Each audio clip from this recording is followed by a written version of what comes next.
오늘 이 말씀은 오병이어 사건 이후에 일어난 일입니다. 오병이어 사건 가운데 많은 무리들은 벳세다의 광야, 아마 오병이어가 일어난 곳을 우리 이 갈릴리 호수의 북편에 이제 요단강이 쭉 내려오는데 그 요단강 동편에 있는 벳세다 이 들판 가운데서 하나님께서 일으키신 기적이라고 그렇게 생각하고 있습니다. 그 가운데서 많은 무리가 음식을 먹었습니다. 음식이 없었는데 갑자기 한 소년이 예수님께 드린 그 도시락으로 말미암아 예수님께서 축사하셨고, 말미암아 정말 풍성한 음식으로 사람들이 먹고 마시는 그런 시간을 가졌습니다. 그리고 예수님은 사람들을 보내셨고 제자들도 떠나게 하셨습니다. 예수님은 홀로 기도하는 시간, 아버지 하나님과 만나는 시간을 갖고자 하셨기 때문에 그래서 다 보내셨습니다. 해가 지고 밤이 깊어지자 주님은 홀로 산속에서 아버지 하나님과 교제하셨고, 그리고 나서 새벽에 바다 위를 걸어서 그 풍랑 가운데, 폭풍 가운데 당황하고 그리고 힘들어하는 제자들을 만나시고 그들을 위로하시고 구원해 주셨습니다. 문제는 남아 있었던 사람들입니다. 예수님께서 보내셨는데 그런데 안 간 사람이 있었다는 것입니다. 이 사람들이 예수님을 더 알고자 하는 마음이 간절해져서 이적의 현장, 기적의 현장 근처에서 서성거렸습니다. 동트기를 기다리다가 주님을 찾아 나섰지만 예수님도 볼 수 없었고 제자들도 볼 수 없었습니다. 22절에 보니까 이튿날 바다 건너편에 서 있던 무리가 배 한 척 외에 다른 배가 거기 없는 것과 또 어제 예수께서 제자들과 함께 그 배에 오르지 아니하시고 제자들만 가는 것을 보았더니, 제자들이 가는 것도 보았고 예수님만 남은 것도 보았는데, 그래서 예수님을 찾아보았는데, 그러니까 24절에 무리가 거기에 예수도 안 계시고 예수님이 안 계시다는 사실을 발견했어요. 그리고 제자들은 당연히 먼저 갔으니까 없음을 보고 배를 타고 예수님을 찾아 나서기 시작했습니다. 그들은 기적을 베푸신 예수님, 그 오병이어의 현장 가운데 배불려 주신 예수님을 찾았습니다. 그런데 예수님께서 그렇게 계시던 가버나움 본동네에 이 사람들이 배를 타고 가서 예수님을 만났을 때 했던 그 말을 요한은 결코 놓치지 않고 성경 가운데 기록하는 것을 봅니다. 바다 건너편에서 만나, 그러니까 기적의 현장 가운데서 배 타고 건너와서 바다를 건너서 건너편에 와서 만나서 예수님을 만나서 랍비여 언제 여기 오셨나이까 하고 물었다는 거예요. 여러분, 우리 사복음서가 있지만 사복음서 가운데 마태마가 누가 복음을 공관복음이라고 부릅니다. 공관복음은 같은 관점을 가지고 이제 보았다는 거예요. 누굴 봅니까? 예수님을 보았다는 것이죠. 그런데 그 공관복음에 요한복음은 들어가지 않습니다. 요한복음은 독수리복음이라고 불러요. 마태마가 누가복음은 마치 예수님 옆에 있던 제자가 예수님을 쫓아다니면서 관찰자의 시점으로 보는 듯합니다. 그런데 요한복음은 굉장히 이상한 관점으로 그렇게 봐요. 태초에 말씀이 계셨다고 얘기하고 그 말씀이 하나님과 함께 계셨고 그 말씀이 육신이 되어 우리 가운데 거했다고 아예 요한복음 1장부터 이야기합니다. 그 시점이 인간의 시점이 아니라 마치 전지적인 시점 가운데서 풀어내는 것처럼 보입니다. 요한은 그래서 굉장히 특이한 복음, 독수리 복음이라고 불러요. 높은 곳에서 보는 것 같아요. 어떻게 보면 요한이 오래 살았기 때문에 이런 관점이 가능했을지 모르겠어요. 탁월한 관점, 높은 관점, 하나님의 관점으로 예수님의 인생을 다시 한번 재해석하는 요한의 관점 가운데서 요한복음 6장 25절 오늘 본문은 그냥 막 쓰여진 본문일까? 그렇게 볼 수도 있을 것 같아요. 그러나 요한이 물고 늘어지는 성격이 있습니다. 요한은요 굉장히 집요한 사람이에요. 요한이 이야기한 메시지 가운데 가장 강력한 메시지는 사랑입니다. 요한복음에도 사랑의 메시지가 있고요. 요한 1, 2, 3서 가운데도 사랑이 있습니다. 심지어 요한은 뭐라고 얘기하냐면 하나님은 사랑이시다 이렇게 이야기합니다.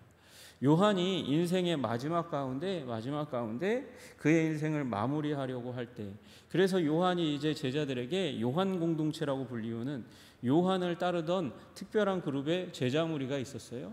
근데 그 무리가 이제 요한에게 메시지를 해주십시오, 그렇게 부탁하고 이 마지막 메시지가 될지도 모르는 그 메시지를 들으려고 모였을 때 요한이 앞에 나와서 외칩니다. 사랑하라, 사랑하라. 예수님께서, 하나님께서 우리를 사랑하신 것처럼 너희도 서로 사랑하라. 그리고 단에서 내려와서 인생의 무대 가운데서 퇴정하듯이 그렇게 사역의 자리 가운데서 퇴정했다 그래요. 여러분, 요한은요, 물고 늘어지는 성격이 있습니다. 집요한 성격이 있습니다. 끝까지 붙듭니다. 그래서 요한복음이 쓰여졌는지 모르고 요한 1, 2, 3서가 쓰여졌는지 모르겠어요. 그래서 여기 제가 볼 때 이 요한복음 6장 25절의 말씀은 그냥 단순한 왜 건너편에서 만나서 언제 오셨습니까? 라고 묻는 그 시점도 당연히 그냥 단순한 시점도 있지만 이 말씀을 파고 파면 그렇습니다. 만나주셨던 예수님, 그 기적의 현장, 오병이어의 현장 가운데 만나주셨던 그 하나님은, 그 예수님은 그곳 가운데 그냥 머무르지 않는 하나님이시고 우리 앞서가셔서 거기서 기다리시면서 우리를 다시 만나주시기를 원하시는 하나님이라는 사실을 우리가 기억해야 한다는 거예요. 여러분, 다시 얘기해서 우리의 신앙이 한자리에만 그냥 꼿꼿하게 서서 움직이지 않는 신앙 되기를 원하시지 않고 그 자리에서 움직여서, 그래서 발전해 나가서 성장해 나가서 그 변화된 자리 가운데서, 우리가 변화된 자리 가운데서 미리 준비하시고 기다리신 그 예수님께서 우리를 다시금 만나주시기를 원하시는 하나님이시라는 사실이죠. 여러분, 그러므로 여러분의 삶의 자리를 한번 생각해 보세요. 과거에 내가 있었던 곳, 그곳에서 마치 산의 정상을 오르듯이 그 베이스 캠프를 옮겨 가면서 점점 신앙의 성장을 이루어왔고, 그것이 나의 열심이 아니라 하나님의 열심에 의해서 이루어져 왔다는 사실을 발견하실 거예요. 여러분, 우리가 서 있는 자리에 만족해서는 안 되는 거죠. 만족하는 순간 우리는 무너지고 깨어지고 부서지는 존재가 되는 거예요.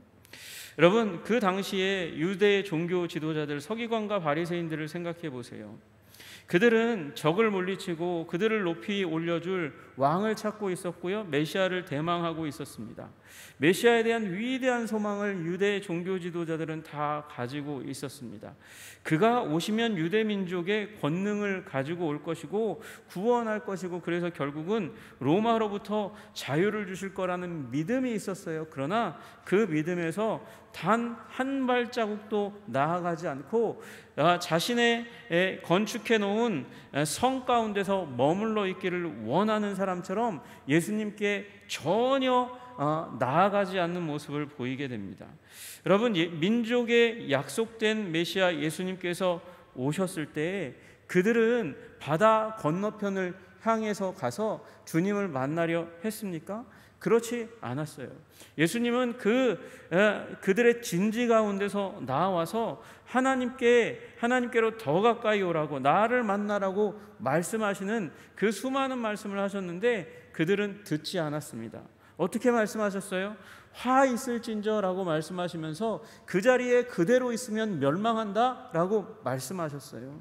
독사의 자식들아 이야기하면서 그들이 잘못된 신앙의 태도를 가짐으로 말미암아 사단과 같은 위치, 그 위치에서 심판을 받을 것에 대해서 말씀하셨단 말이죠. 여러분, 그런데 그들은 그 자리 가운데 나오지 않았습니다. 그들이야말로 바다를 건너듯이 그들의 자리에서 건너와서 예수님을 만났어야 했는데 그들은 만나지 않았다는 거예요. 여러분, 여러분의 신앙의 자리에 만족하지 마시기를 주님의 이름으로 축복합니다. 거기에서 발을 내딛어야 돼요. 배를 타야 돼요. 노를 저어야 돼요. 그 바다, 원래 그대로 어떤 문화든지 바다는 무엇을 상징하는가? 바다는 죽음을 상징합니다. 왜요? 바다 가운데 들어갔다가 살아 돌아올 사람이 없으니까. 그러나 여러분, 우리는 그 고통과 고난과 시험의 바다를 건너가야만 그 바다 건너편에서 우리를 미리 기다리고 계시는 예수님을 만날 수 있다는 사실을 기억하시기를 주님의 이름으로 축복합니다. 여러분, 제자들도 마찬가지였어요. 자기 자신들이 뭐라고 생각했냐면 자신의 입장이 탁월한 입장이라고 생각합니다. 예수님 옆에 우리들이 있으니까 우리들의 입장은 탁월한 입장이지, 그래서 우리의 말을 다 들어야 하는 거지. 그러다가 우리 마가복음 10장에 보면 사람들이 예수님의 만져주심을 바라면서 아이들을 데리고 옵니다. 아이들을 데리고 오는데 제자들이 뭐라고 얘기합니까? 제자들이 꾸짖습니다. 왜 애들을 데리고 오냐고, 하찮은 애들을 왜 데리고 오냐고 그러면서 꾸짖습니다. 그들은 자신의 입장이 온전한 입장이라고 생각했어요. 예수님을 돕는 자신이 올바른 행동을 하고 있다고 생각했습니다. 그러나 그 순간 예수님께서 뭐라고 말씀하시냐면, 예수께서 보시고 노하여 이르시되, 그렇게 말씀하세요. 누구를 향해서 노했을까요? 아이들을 향해서 노했습니까? 분노하셨습니까? 아니요. 예수님은 아이들이 아니라 지금 예수님 곁에서 오고 오는 부모님과 아이들을 막아서고 있는 제자들을 향해서 분노하셨습니다. 어머니들에게 아이들을 데리고 집으로 돌아가라고 여기는 노키즈존이라고 그렇게 고압적으로 대하고 있는 제자들을 보면서 예수님의 입장을 우리들만큼 잘 이해하는 사람이 어디 있겠어, 그렇게 얘기하면서 예수님을 위한다고 하면서 그 어머니들과 제자들을 돌려보내고 있는 거예요. 그러나 예수님은 울고 보채고 철없는 아이들로 인해서 방해받지 않으시는 분이시고, 오히려 그들의 인생 가운데 결코 잊혀질 수 없는 아름다운 경험을 경험하게 하시는 거죠. 가까이 오게 하고 안아주고 머리에 안수하고 기도하고 축복하여 주시는 것이에요. 그들을 환영하고 환대하는 예수님의 모습을 제자들도 보게 되었습니다. 여러분, 제자들은 자신의 입장이 가장 옳다고 생각했지만 예수님은 오히려 제자들 옆이 아니라 몰려오고 있는 제자들이 방해하는, 쫓아내고 있는 어머니와 아이들 그 건너편 입장으로 가셔서 그들을 환영하셨고, 그 아이들이 오히려 나이 들어 백발이 되었을 때 그 자신들을 환영해 주셨던 예수님, 그리고 그 예수님이 자신을 위해서 죽으시고 부활하셨다는 사실을 깨달아 알게 되었다면, 그 어렸을 때의 위대한 경험은, 그 아름다운 경험은 위대한 경험으로 남아서 결코 잊혀지지 않았을 줄로 믿습니다.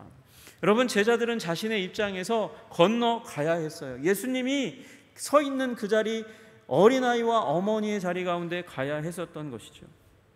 여러분, 마찬가지입니다. 우리는 우리의 신앙의 삶 가운데 의심할 수 있어요. 의심할 수 있지만 의심은 하나님이 원하시는 자리가 아닙니다. 의심의 자리는, 하나님은 우리에게 자유를 허용하셨기 때문에 여러분, 우리는 의심하고 생각하고 반추하고 과연 이게 하나님의 뜻이 맞는지, 하나님의 말씀이 정말 진리에 합하는 것인지 우리는 생각해보고 탐구해 볼 수 있습니다. 그러나 거기서 머물러서는 안 되는 것입니다. 그것은 쉬운 일이죠. 헌신하는 것보다 의심하는 것이 더 쉬운 일입니다. 헌신하면 노력해야 되고 드려야 됩니다. 그리고 그 드림 가운데는 우리의 물질뿐만 아니라 우리의 목숨까지도 있는 것이죠. 의심은요, 우리의 생각에 소비가 일어나지만, 그러나 거기에 우리는 헌신은 없다는 사실을 너무나 잘 알고 있습니다. 만약에 도마가 그 의심의 바다를 건너지 않았다면 그는 복음을 전하는 그런 사도 도마가 되지는 못했을 거예요. 여러분, 우리들은 그래서 의심의 바다를 건너가야 합니다. 주저함의 바다를 건너가야 합니다.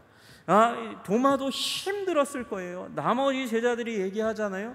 예수님이 부활하셨고 우리들은 만났다. 그런데 도마는 못 만났잖아요. 일주일 동안 못 만납니다. 그러니까 너희들이 헛것을 보았다 이야기해요. 제자들은 끝까지 주장합니다. 얼마나 답답합니까? 내 말이 맞는 것 같은데 모든 제자들이 예수님, 부활하신 예수님을 만났대요. 그러니까 일주일 동안 심한 내적인 갈등과 고뇌와 그리고 제자들과의 투쟁 가운데 있었을 거예요. 그런데 그 의심의 바다를 건너오지 않았다면, 다시 얘기하면 도마가 제자들을 견디지 못하고 일주일 후에 제자들이 모여있는 그 자리 가운데 다시 돌아와서, 여러분, 일주일 전에는 왜 도마가 없었을까요? 일주일 후에는 왜 도마가 있었을까요? 일주일 전에는 예수님이 죽었고 이제 더 이상 소망은 없으니까 예수 제자들 가운데 모여있는 것도 더 이상 의미가 없어요. 거기에 예수님이 없다면 도대체 그 모임이 무슨 의미가 있겠습니까? 예수님이 죽으셨으니까 그 모임은 의미 없어서 안 나오는 거예요.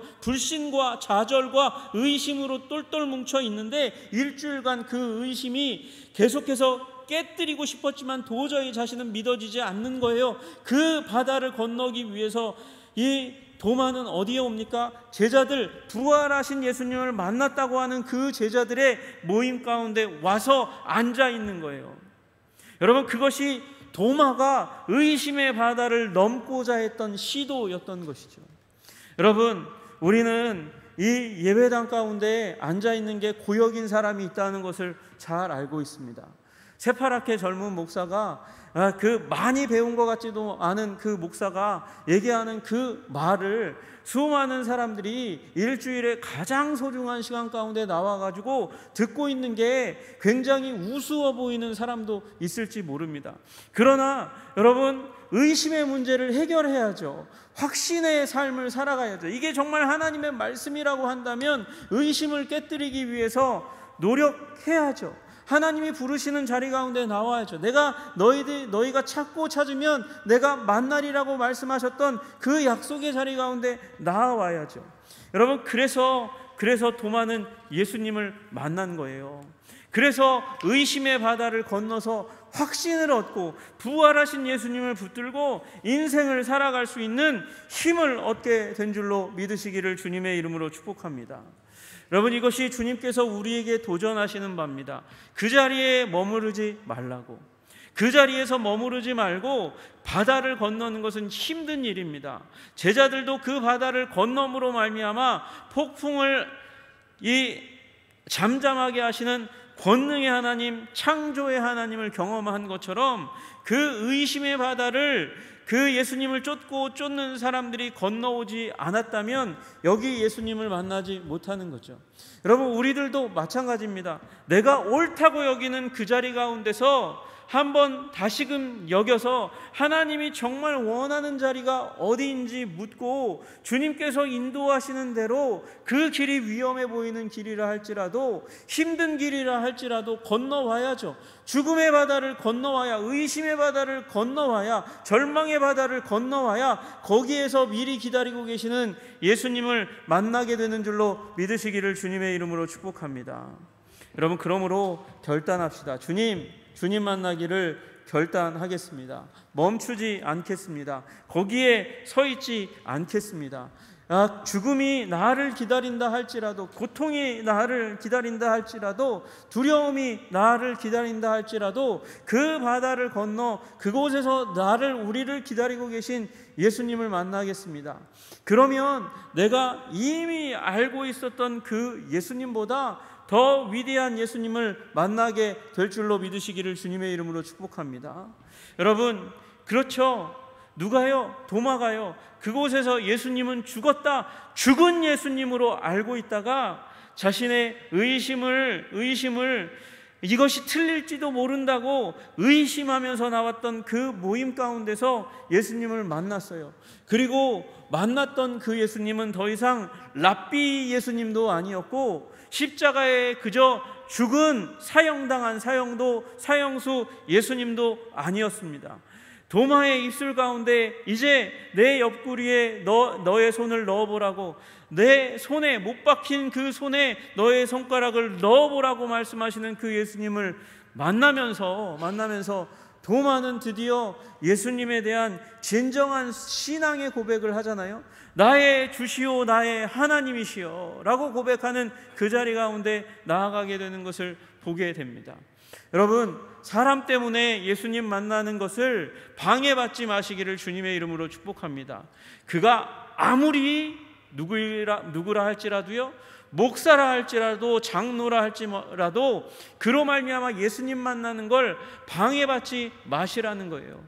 제자들이 방해했잖아요. 엄마가 아이들을 데리고 오는데 제자들이 방해했는데 그 제자들을 뚫고 나아가려고 했던 그 어머니와 아이들의 마음을 보고 예수님께서 제자들을 물리치시고 그리고 그 어머니와 아이를 가슴 가운데 품고 안아주시고 축복하셨어요. 그래서 랍비 예수님이, 아름다운 예수님, 나를 안아주신 예수님이 되는 거잖아요.